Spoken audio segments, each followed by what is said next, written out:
현대모비스 2022년 1분기 실적을 스루풋 회계로 분석을 하고 연말 실적까지 예측해 보는 것으로 진행하겠습니다.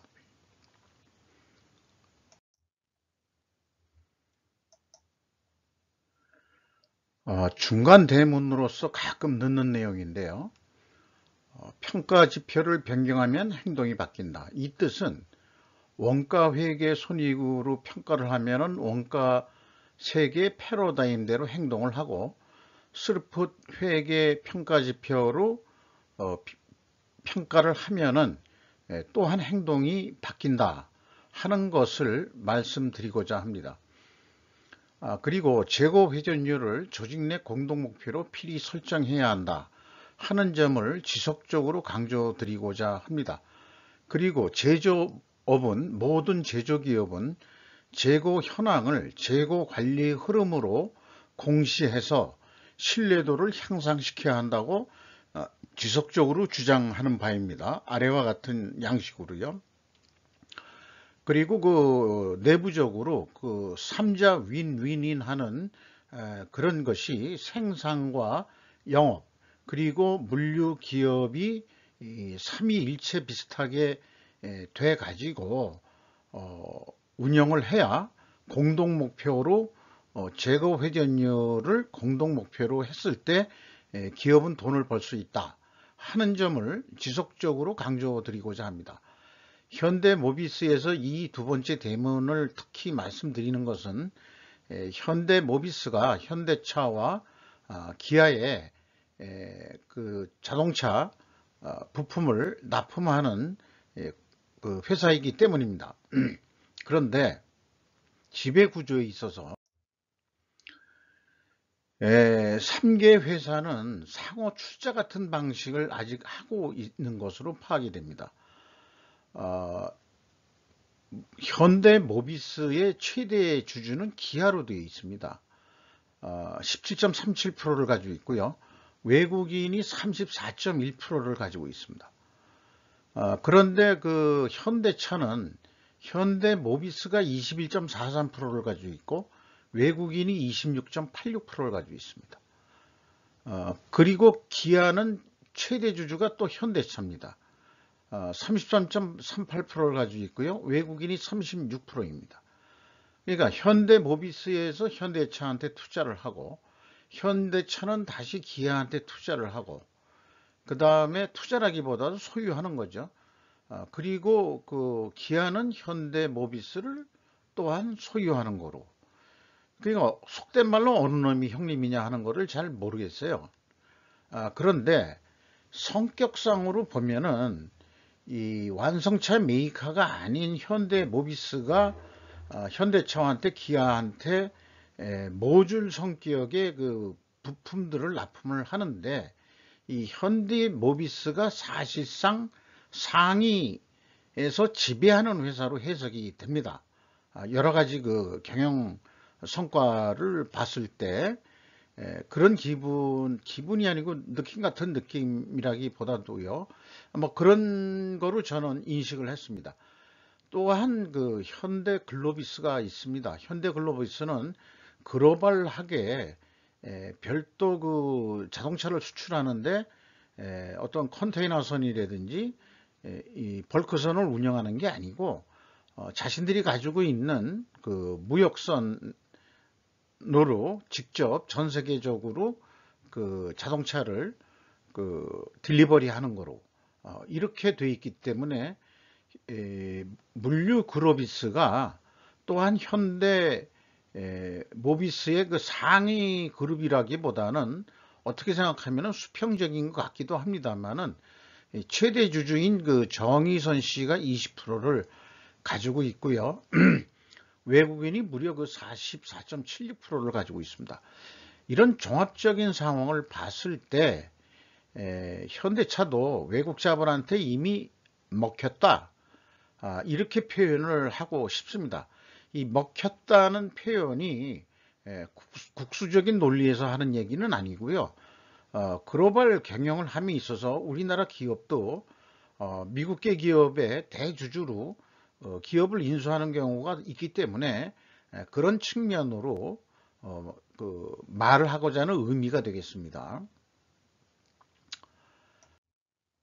주가를 보면은 19만 8,500원으로서 2021년 말보다 무려 5만 6천 원이 하락을 했습니다. 장부 가격으로는 73%로 하락을 했습니다. 21%가 하락을 했습니다. 시가가 5조 원이 날아갔습니다. 5% 이상 주주를 보면은 기아가 17.37%, 정몽구 씨가 7.17%, 현대제철이 가지고 있군요. 5.82%, 국민연금공단이 9.3%돼 있습니다. 이걸 24, 그 다음에 30, 24, 29, 30, 한 30% 정도 되거든요. 그 국민연금을 우호 지분으로 보면은 39% 정도. 그럼 이제 외국인보다는 많이 가지고 있으니까 경영권 방어는 뭐 충분한 선으로 보고요. 또 외국계 그 투자 자본들이 그 지배 목적의 투자라기보다도 이익 배당이나 이런 걸 목적을 위해서 투자를 하고 있는 거로 인식을 하고 있습니다. 다만 비율이 높다 그러면은 경영의 간섭의 목적이 있어서 투자하지 않는다고 말은 하지만은 현실적인 영향력은 있을 것으로 판단이 됩니다.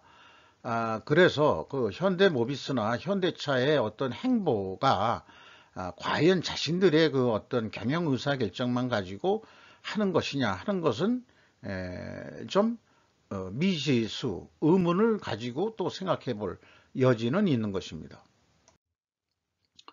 손익 내용에서 매출이 그 7조 4천억 원대로서 전년보다 17.4% 증가했는데요. 매출 재료비는 약간 덜 증가했습니다. 그래서 스루풋은 19.4%가 증가했고 스루풋율은 0.4% 상승했습니다. 마진율이 약간 상승했다 이런 얘기가 되겠죠. 운영비용은 그런데 26%나 증가를 했습니다. 따라서 TOE 생산성은 0.06포인트 하락을 했습니다. 영업이익은 2,685억 원으로서 10% 감소를 했고요. 원가회계 영업이익보다는 117억 원이 적은 수치입니다. 이것은 가공비 배부 재고 자산이 증가했기 때문입니다. 여기에는 상품도 포함되어 있습니다.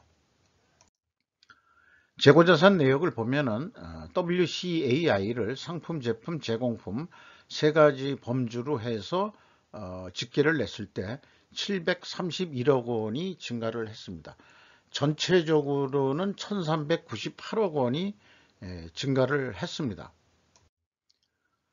비용의 성격적 분류 내용에 와서요. 요 표현 A 표현 B 표현은 회사의 표현 그대로 표현을 한 것입니다. 원재료의 사용액과 상품의 매입액 이렇게 되어 있습니다. 매출원가 재료비는 16.6%가 증가했고요. 운영비용은 26%가 증가를 했습니다. 그리고 가공비가 1.5% 상승했습니다. 이것은 상대적으로 재료 비율이 하락했다 이렇게 볼 수 있겠습니다. 그러면은 금액상 하락한 것도 있겠지만 물량은 증가를 했기 때문에 단가가 인하된 부분이 있을 것 같다 이렇게 일단은 추정을 해 보도록 하겠습니다. PQ 총 제조 비용의 차이는 없다고 보겠습니다. 1과 2는 2까지도 단수 차이라고 생각이 듭니다. 100만원 단위로 끊다 보니까 이런 차이가 발생을 하게 됐습니다. 운영 비용 중에서 주요 비용으로 그 인건비가 3,410억 원이 집행이 됐는데 전년 동기보다 17.5% 증가했고요. 그 다음에 직원 수가 679명이나 증가를 했습니다. 물론 이제 11,000명 정도에서 679명은 뭐 그렇게 큰 수치는 아니다 이렇게 볼 수 있을지 모르겠습니다만 계속해서 그 일자리를 만들어내는 것은 한국 경제의 고무적인 일이라고 판단할 수 있겠죠. 인당 평균 임금이 분기에 3,080만 원이 되겠습니다. 임금 인상률은 10.3%가 되겠고요. 연간 평균 임금은 1억 2,300만 원으로 예상이 됩니다. 물류비가 무려 156.4%가 증가를 했는데요. 이거 역시 그 수출을 주종으로 하는 기업들이 국제 그 선박 가격도 올랐고, 또한 자신들도 좀 올려야 되겠고, 선박류 등 기름값이 엄청 올라가지고 그 물류비를 증가하지 않을 수 없었을 것으로 그렇게 판단이 됩니다. 재고자산 회계 투명성의 2단계 그 차이는 총 제조 비용 차이만큼 그 단수 차이로 판단이 됩니다. 그런데 그 현금 흐름표 전체 재고자산이 당분기에는 일치를 하는데 전분기에는 6,500만 원 차이가 있는데 이것이 무엇인지는 전혀 찾을 길은 없습니다. 이게 좀 아쉬운 길입니다. 요거까지 완벽했으면은 아주 기분이 좋은 그런 그 분석이 됐을 텐데 말이죠. 경영평가지표로 와서 재고 회전율이 하락을 했습니다. 0.32회전 하락을 했고요. TOE 생산성도 0.06포인트 하락을 했습니다. 이렇게 이제 동일 방향으로 하락을 하면은 재고자산 매출원가 회계가 투명하다고 가정을 합니다. 그러나 가정이란 것은 항상 검증을 해야 되는 것이 과학적 정신인 거죠. 그래서 다음 장에 그거를 그 데이터로 입증해 보기로 하고요. 임팩트 미래 가치는 12.6%가 상승했습니다. 주가 상승 요인이 되겠습니다만은 실질적으로 떨어졌죠. 매출 채권 수금 속도가 좀 빨라졌고, 그 다음에 매입 채무 지급 속도도 빨라졌습니다. 이것은 고무적인 일이겠습니다.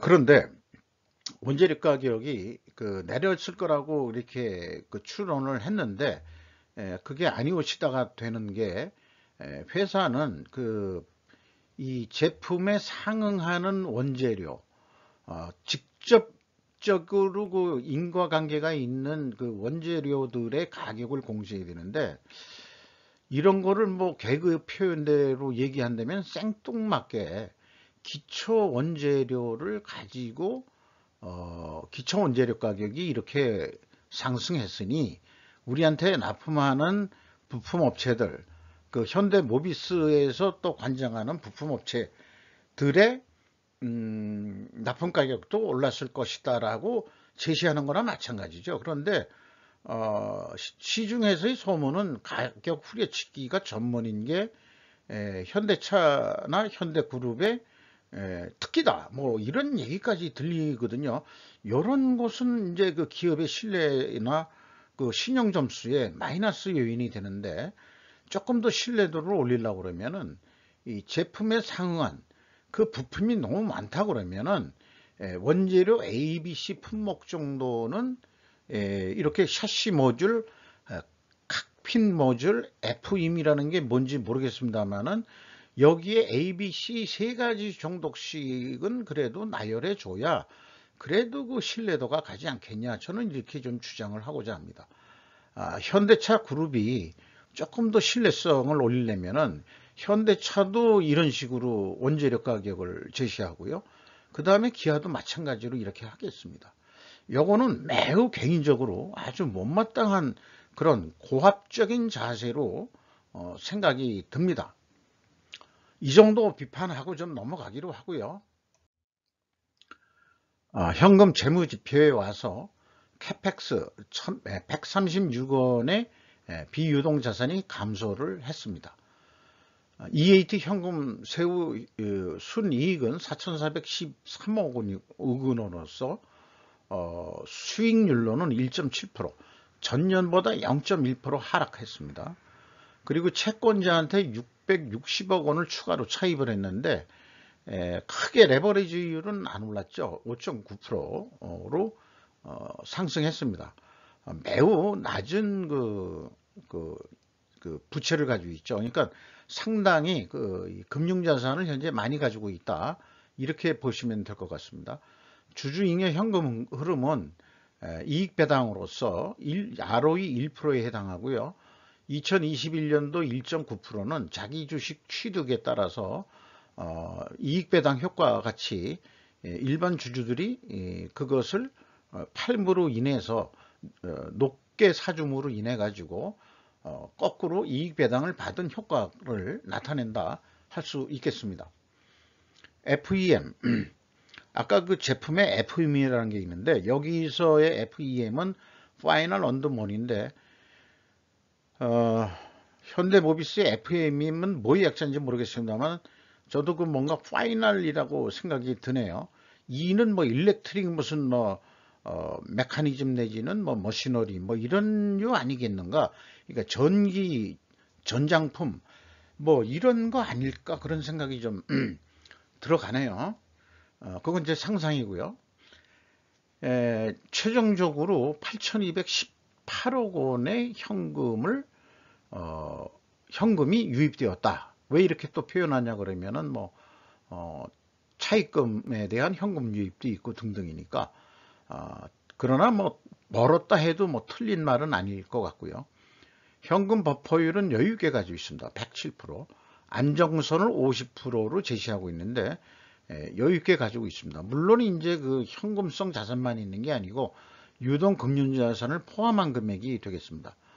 이익 잉여금률은 1261%로서 전년 동기보다 7.3%가 증가를 했습니다. 요거 자체는 이제 다른 거는 그 전년 동기로 볼 수도 있겠습니다만은 요거는 이제 전년 말 기준으로 보시면 되겠습니다. 많이 그 내부 여축을 하고 있죠. 이렇게 판단이 됩니다. 이런 그 분석을 통해서 2022년 연말 매출액은 어떻게 될 거냐 그러면은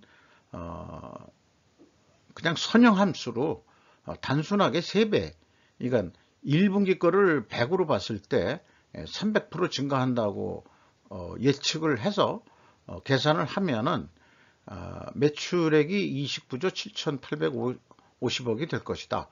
그리고 영업이익은 1조 1,200억이 나올 것이다.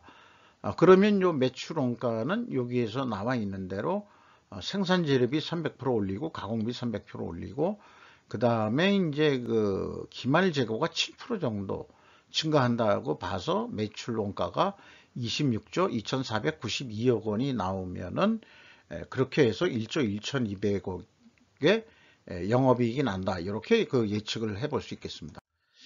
이것을 또한 그 납품하는 입장에서 생각을 한다면 현대모비스가 현대차하고 그다음에 기아에다가 납품을 한다고 그러잖아요. 그러면은 이 실질적인 세력은 현대모비스가 셀지 모르겠습니다만 일단 형태는 그 거래 관계니까 어떤 모듈 납품이라고 보고 그냥 2,900만 원짜리라고 상상을 해보죠.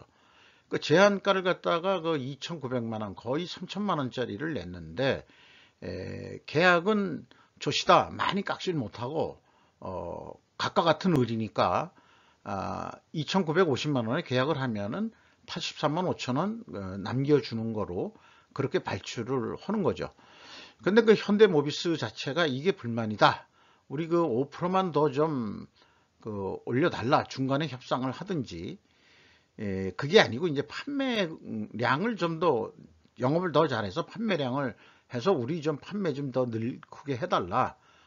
이렇게 되면은 5% 매출이 증가한다면은 생산재료비는 4%가 증가하고 가공비는 1% 증가하는데 이 비율은 생산 재료 비율, 가공 비율을 비례적으로 5% 증가했을 때 4%, 1% 이게 소수점으로 하면 더 정확히 나옵니다. 실질적으로는 소수점 표현을 해줬어야 되는데 그냥 그 소수점 없이 표현을 했습니다.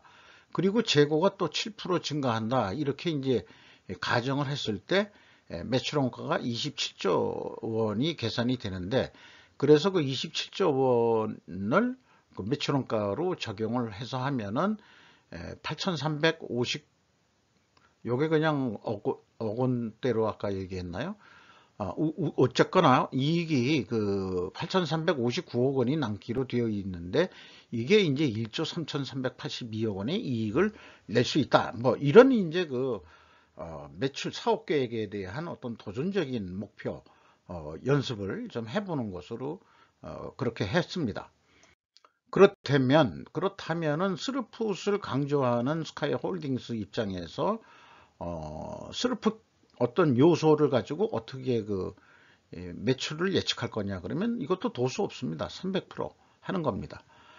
그리고 이제 이게 말은 여기다 비선형 함수라 그랬는데, TER과 스루풋률과 재고 회전율이 비선형으로 그 움직일 수 있는 지수다, 이렇게 지금 보고 있는데, 요것은 이제 그 예측할 때 그냥 붙박이로 놔두고 요 3배만 하면 이렇다 이거죠. 그리고 이제 전형적인 C프렌 손익분기점이 이제 선형함수의 대표적인 예인데요. 손익분기점 이론식에다가 제가 더 발전시킨 것은 영업이익, 목표이익을 플러스합니다. 그래가지고 그것을 스루풋률로 나누면은 이것도 29조 6천억 정도의 금액이 나옵니다. 그러니까 단순 300% 한 거하고 또 그 손익분기점 산식 기준으로 뽑은 거하고 유사하게 나오죠. 요렇게 이제 그 연간 매출액을 좀 예측해 볼 수 있겠습니다. 근데 이것도 납품을 한다고 어떤 그 가정을 하고 제한가를 2,957만 6천 원, 요것도 이제 원가 회계하고 아주 비슷하게 나왔죠. 그러면은 이제 똑같이 원가 회계에서 견적서 낸 것만큼 2,950만 원에 납품이 됐다. 그런다면은 남는 돈이 99만 7천 원. 원가 회계는 아까 80 몇만 원이었는데 더 이익이 나는 거로 이렇게 산출이 됩니다. 근데 이것도 불만이다. 그러면은 뭘 우리가 그 비선형 함수로 연말까지 더 좀 실적을 올릴 거냐 하면은 스루풋률은 마진은 그 현대차나 기아가 더 인정은 안 해줄 거니까 그대로 두고 우리가 재고 회전율만 좀 높여보자. 재고 회전율을 높인다는 거는 그 납기를 잘 맞춰서 필요할 때마다 증납을 할 수 있고, 그래서 생산 중단이 안 되게끔 뭐 이런 식의 할 경우에는 결국은 추가 납품이 생길 거니까, 그래서 매출액은 전국적으로 그 매출 재료비가 재고 회전율 증분율만큼 증가할 것이다 라고 가정을 합니다. 왜 그러냐 그러면은 매출액과 비례를 하는 거고, 요게 이제 비선형으로 움직이는 지수다, 저는 그렇게 이제 주장을 하는 거죠. 그렇게 되면은 그 실행 결과가 매출액은 7.4%가 증가하고 매출 재료비는 7.6%가 증가하고 계획 대비, 그 다음에 그 가공비는 0.6%, 판매 관리비는 0.3%, 요 비율대로 적용을 한 겁니다. 요 4% 증가할 때. 그렇다면은 이익이 그 3,100만 원에 팔아 가지고 150만 원의 이익을 낼 수 있다. 이런 얘기가 되겠습니다. 이상 현대 모비스에 대해서 분기 실적 분석과 그 다음에 그 연말까지의 매출액과 이익을 예측해 보는 게임을 즐겨 봤습니다. 감사합니다.